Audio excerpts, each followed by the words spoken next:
Welcome back guys to anime time moments. आज के दिन हम लोग बात करने वाले हैं सोल लैंड के ऑफिशियल एपिसोड 256 के ट्रेलर पर, और ट्रेलर के साथ ही साथ मैं कुछ हिस्सा आप सबको नॉवल में से एक्सप्लेन करने वाला हूं। अनाइम टाइम मोमेंट्स से मैं हूं फैजान। हम लोग स्टार्ट करते हैं अपनी आज की वीडियो को। ट्रेलर में सबसे पहले हम देखते हैं तांग सेन जो के deep sea demon wheel king की स्पिरिट रिंग को ऑब्जॉर्व करने के लिए गया हुआ था। स्पिरिट रिंग को ऑब्जॉर्व करते करते तांग सेन को deep sea demon wheel king की स्पिरिट बोन भी मिल जाती है, जो कि deep sea demon wheel king की बॉडी में से क्रिएट होकर आती है, जिसका मतलब ये है कि ये बोन काफी ज्यादा स्ट्रॉन्ग होती है। और उसी के साथ ही साथ नेक्स्ट व्यू में हम देखते हैं तांग सेन की बॉडी में दो तरह की लाइट्स को, जिनकी वजह से तांग सेन काफी ज्यादा पेन में होता है। इवन के तांग सेन की हालत यहाँ पर दोबारा से मरने वाली हो चुकी होती है। तो आखिरकार ये सब क्या है और तांग सेन इन दोनों लाइट्स की वजह से किस लिए पेन में है, उसके ऊपर हम लोग ट्रेलर के बाद बात करते हैं। जिसके साथ ही हम नेक्स्ट व्यू में देखते हैं शाओबाई तांग सेन को दो बॉल्स को देती है और उसी के साथ ही उससे कहती है ये दोनों balls deep sea demon wheel king के हेड में से निकले हैं, जो कि दोनों ही किसी ट्रायर से कम नहीं है। और उसी के साथ ही साथ मुझे इस बात की भी पूरी उम्मीद है कि ये दोनों बॉल्स तुम्हें डिसअपॉइंट नहीं करेंगे। जिसके साथ ही हम नेक्स्ट व्यू में देखते हैं तांग सेन अपने सारे टीममेट्स के साथ सी गॉड आइलैंड पर आ चुका होता है, जहाँ पर सी गॉड आइलैंड टावर्स के सारे गार्डियंस तांग सेन का वेट करते हुए ऑलरेडी सी गॉड टेम्पल के बाहर मौजूद होते हैं। मगर वहीं पर इन सब के एक्सप्रेशंस काफी ज्यादा सैड लग रहे होते हैं, जिन्हें देखते ही तांग सेन इन सब से पूछता है आखिरकार आइलैंड पर तुम सब लोग इतने ज्यादा परेशान क्यों हो। तुम सबको देखने से मुझे ऐसा लग रहा है कि तुम सब लोग शायद से काफी ज्यादा सैड हो। जिस पर सी ड्रैगन मास्टर तांग सेन को ये बताता है कि तुम्हारे इनहेरिटेंस के कंप्लीट होने के बाद और सी गॉड बन जाने के बाद हमारा यहाँ पर काम कंप्लीटली खत्म हो जाएगा और उसके बाद हम लोग यहाँ के प्रोटेक्टर नहीं रहेंगे। जिस सब की वजह से ही हम लोग थोड़े से सैड हो रहे थे कि आखिरकार हम सबको अपनी ड्यूटीज को छोड़ना होगा। जिसके साथ ही तांग सेन अपने सारे टीममेट्स के साथ सी गॉड टेम्पल के अंदर जाना स्टार्ट हो जाता है। और इसी के साथ ही हम नेक्स्ट व्यू में दोबारा से तांग सेन को बोसाइक्शी के सामने देखते हैं, जिसे देखते ही तांग सेन काफी ज्यादा शॉक हो जाता है। तो इसके पीछे की रीजन तो मैं नहीं बताने वाला, मगर आप सब भी नेक्स्ट एपिसोड में बोसाइक्शी को देखकर काफी ज्यादा शॉक हो जाओगे। और सबसे ज्यादा तो बोसाइक्शी की ब्यूटी पर मरने वाले लोग शॉक होने वाले हैं। जिसके साथ ही हम नेक्स्ट व्यू में देखते हैं तांग सेन का इनहेरिटेंस फाइनली स्टार्ट हो चुका होता है, जिसमें सुजुचिंग रोंगरोंग, मा होंगजुन, शाओ वू, ऑस्कर और दाई मुबाई एक पैटर्न की साइड्स के कॉर्नर्स पर मौजूद होते हैं और वहीं पर तांग सेन इस पैटर्न के सेंटर में मौजूद होता है। जिसके साथ ही तांग सेन का इनहेरिटेंस फाइनली स्टार्ट हो जाता है। और इसी के साथ ही हमारा ट्रेलर भी यहीं पर कंप्लीट होता है। तो अभी के लिए हम लोग इसे छोड़कर बात करते हैं नॉवल की वीडियो पर। तो लास्ट के एपिसोड में जहाँ तक हम सब ने देखा था, तांग सेन जैसे ही अपने क्लियर स्काई हैमर को बाहर निकाल लेता है, उसी के साथ ही हम तांग सेन के हैमर्स की साइड पर एक रेड कलर की लाइट को देखते हैं, जिसे देखते हुए तांग सेन को भी इस बात की समझ नहीं थी आ रही कि आखिरकार ये लाइट तांग सेन की बॉडी में किस तरह से एंटर हुई है। मगर जैसे ही तांग सेन अपने हाउटियन हैमर को बाहर निकाल लेता है, तो उसी के साथ ही ये लाइट अपना वे तांग सेन की बॉडी में पुश करने लगती है और फोर्सफुली उसकी बॉडी में एंटर होती जा रही होती है। मगर जैसे ही तांग सेन का हैमर अभी के लिए बाहर निकलता है और तांग सेन इस एनर्जी को फील करता है और तांग सेन की बॉडी में ये रेड एनर्जी एंटर करती है, तो उसी के साथ ही इस एनर्जी के प्रेजेंस को फील करते हुए शाओबाई काफी ज्यादा डर जाती है। हालांकि शाओबाई एक 100,000 ईयर्स की स्पिरिट मॉन्स्टर है और शाओबाई के डरने का मतलब यहाँ पर ये है कि तांग सेन के हैमर की पावर काफी ज्यादा टेरिफाइंग डिग्री पर पहुंच चुकी है, या फिर शायद से ये उस पावर का प्रेजेंस होता है जो कि तांग सेन के क्लियर स्काई हैमर में डेथ गॉड डोमेन के इवॉल्व होने के बाद क्रिएट हुआ है। जिसके साथ ही तांग सेन अपने फोरहेड पर मौजूद सी गॉड के मार्क को ब्राइट करता है और अपनी सी गॉड की लाइट की पावर का यूज करते हुए deep sea demon wheel king की स्पिरिट रिंग की तरफ बढ़ना स्टार्ट करता है। जिसके साथ ही तांग सेन के क्लियर स्काई हैमर पर हल्की सी ब्लू लाइट अपीयर होती है और इसी के साथ ही तांग सेन अपनी डीमन व्हील किंग की स्पिरिट रिंग को ऑब्जॉर्व करना स्टार्ट करता है और अपनी सारी मेंटल पावर को रिलीज कर देता है। मगर उसी के साथ ही यहाँ पर एक ऐसा सीक्वेंस स्टार्ट हो जाता है जिसकी वजह से तांग सेन काफी ज्यादा शॉक होता है।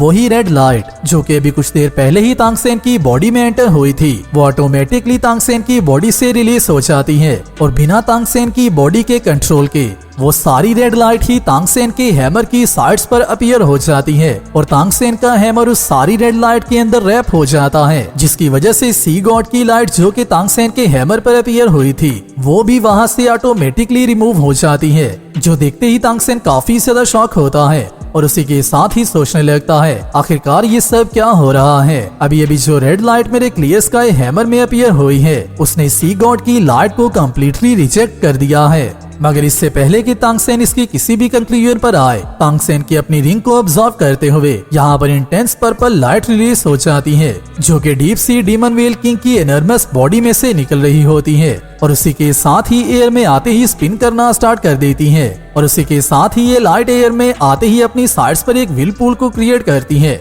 और ऑटोमेटिकली तांगसेन के क्लियर स्काई हैमर में एंटर होना स्टार्ट हो जाती है, जिसमें से किसी बात की तांगसेन को कुछ भी समझ नहीं आ रही होती। और उसी के साथ ही साथ तांगसेन इस लाइट को अपनी बॉडी में एंटर होने के लिए इसलिए नहीं रोक रहा होता क्योंकि तांगसेन इस मिलियन ईयर की साउल रिंग को भी रिजेक्ट नहीं कर सकता और इतनी अमेजिंग सी साउल रिंग को अपने हाथ से जाने नहीं दे सकता, जिसकी वजह से ही तांगसेन यहाँ पर कोई भी एक्शन नहीं लेता। और उसी के साथ ही साथ तांगसेन को इस बात का पता भी होता है कि जितनी अमेजिंग तांगसेन की अभी की कल्टीवेशन होगी तो गॉड बनने के लेवल के बाद तांगसेन उतना ही ज्यादा अमेजिंग होगा। जितनी अमेजिंग अभी के लिए वो साउल रिंग्स को ऑब्जर्व करेगा या फिर जितनी अमेजिंग उसकी बॉडी की स्ट्रेंथ होगी, तांगसेन गॉड बनने के बाद ऑटोमेटिकली उतना ही ज्यादा पावरफुल हो जाएगा। और उसी के साथ ही साथ जबकि तांगसेन की rival god of the angels Qian Renxue है तो उसकी वजह से तांगसेन को क्यान नेंगशुई को सरपास करने के लिए अपनी सारी लिमिट्स को ब्रेक करना होगा, जिसकी वजह से तांगसेन इस लाइट को अपनी बॉडी में एंटर होने से नहीं रोकता। साथ ही ऑस्कर का एक दिया हुआ सॉसेज भी खा लेता है और उस सॉसेज को यूज करते ही तांगसेन अपने क्लियर स्काई हैमर को स्विंग करता है और deep sea demon whale king की सारी एनर्जी को अपनी तरफ बुलाना स्टार्ट कर देता है। मगर जैसे ही तांगसेन ऐसा करता है उसी के साथ ही तांगसेन के हैमर में से काफी ज्यादा इंटेंसली पावरफुल लेड राइट दोबारा से रिलीज होती है जो कि तांगसेन के कंट्रोल में अभी तक नहीं होती, जिसकी वजह से शाओबाई दोबारा से डर जाती है। तो अकॉर्डिंग टू नॉवल, तांगसेन जब के नॉवल में अपनी साउल रिंग को ऑब्जर्व करता है तो तब के वक्त तांगसेन शाओबाई की फिजिकल फॉर्म या फिर शॉक फॉर्म में उसके ऊपर बैठकर पानी में ही साउल रिंग को ऑब्जर्व करता है। मगर जैसे ही शाओबाई इस रेड लाइट की वजह से डर जाती है तो उसके बाद तांगसेन पानी के अंदर जाकर इस साउल रिंग को अकेले अब्सॉर्ब करने का फैसला करता है और जैसे ही तांगसेन पानी के अंदर आ जाता है और deep sea demon whale king की पर्पल लाइट को अपने पास बुलाता है तो उसी के साथ ही साथ तांगसेन के क्लियर स्काई हैमर में से भी रेड लाइट इसी तरह से इमेंट हो रही होती है जो कि काफी ज्यादा टेरिफाइंग डिग्री का ओरा रिलीज कर रही होती है, जिसके साथ जैसे ही deep sea demon whale king की पर्पल लाइट या फिर उसकी एनर्जी का गैदर हुआ सारा व्हील पूल तांगसेन के क्लियर स्काई हैमर की रेड लाइट के कांटेक्ट में आता है तो उसी के साथ ही उसका बिहेवियर चेंज हो जाता है। हालांकि पहले तो यही पर्पल लाइट तांगसेन को भी काफी ज्यादा शॉक कर रही थी, मगर तांगसेन के हैमर के कांटेक्ट में आते ही या फिर इस रेड लाइट के कांटेक्ट में आते ही ये पर्पल लाइट भी काफी ज्यादा अच्छे से बिहेव करने लगती है, जिसके साथ जैसे ही ये एनर्जी तांगसेन की बॉडी में एंटर होने लगती है तो उसी के साथ ही तांगसेन एक ही जगह पर फ्रीज हो जाता है और इसी के साथ तांगसेन को यही फील हो रहा होता है कि काफी ज्यादा इनर्मस पावर जिसका अंदाजा भी तांगसेन नहीं था कर सकता वो तांगसेन की बॉडी में एंटर हो रही है। हालांकि तांगसेन इस पर्पल लाइट के अपनी बॉडी में एंटर होते हुए इस सारे सीक्वेंस के अगेंस्ट रिएक्ट भी नहीं कर पाता और इसी के साथ ही तांगसेन को सिर्फ इतना ही फील होता है कि शायद से उसका माइंड यहीं पर ब्लास्ट हो चुका है और उसे कुछ भी समझ नहीं आ रही होती और तांगसेन यहाँ पर एक हिसाब से अनकॉन्शियस हो चुका होता है, मगर फिर भी सी में मौजूद वाटर तांगसेन की बॉडी में एंटर नहीं हो रहा होता और उसी के साथ ही साथ तांगसेन पानी में गहरा जाना शुरू हो जाता है और तांगसेन की बॉडी में वाटर के ना एंटर होने की पीछे की reason deep sea demon whale king की एनर्जी होती है जो कि तांगसेन को समुद्र में गहरे से गहरी जगह पर लेकर जा रही होती है।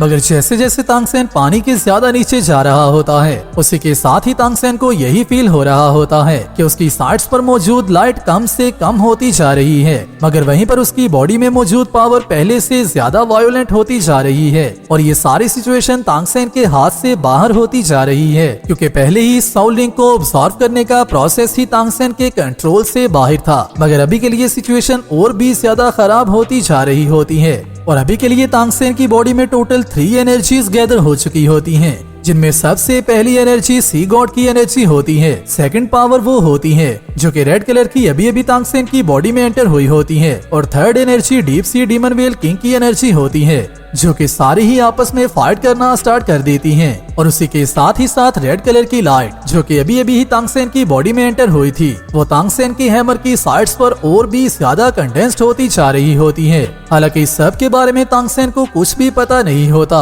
मगर अभी तक ये सारी रेड लाइट तांगसेन के लेफ्ट आर्म में ही मौजूद थी। बट कुछ ही देर के बाद ये रेड लाइट तांगसेन के आर्म से तांगसेन की बॉडी में एंटर होना स्टार्ट हो जाती है, जिसकी वजह से तांगसेन काफी ज्यादा पेन में चला जाता है, क्योंकि ये रेड लाइट तांगसेन की बॉडी के हर पार्ट को अप्रोच कर रही होती है। मगर वहीं पर ये रेड लाइट सिर्फ तांगसेन के फोरहेड पर मौजूद सी गॉड ट्राइडेंट के मार्क को अप्रोच नहीं करती और उसे छोड़ देती है, मगर उसके अलावा तांगसेन की बॉडी के हर पार्ट को अप्रोच करती है और वहां पर फ्लो करना स्टार्ट कर देती है, जिसमें से तांगसेन को रूथलेस, ओवरबियरिंग, टायरेनिकल सब तरह के मूड्स फील हो रहे होते हैं। और उसी के साथ ही साथ तांगसेन इस बात को भी फील करता है कि इस रेड लाइट की वजह से तांगसेन का सी गॉड का ब्रेन भी थोड़ा सा डर जाता है। मीन की सी गॉड की डिवाइन लाइट भी इस रेड लाइट के यहाँ पर आने के बाद हल्की सी अनकंट्रोलेबल हो जाती है और कांपना स्टार्ट कर देती है, जो सब सिर्फ तांगसेन के डेथ गॉड डोमेन के चेंज होने के बाद हो रहा होता है, जिस सब की वजह से तांगसेन भी थोड़ा सा डर रहा होता है।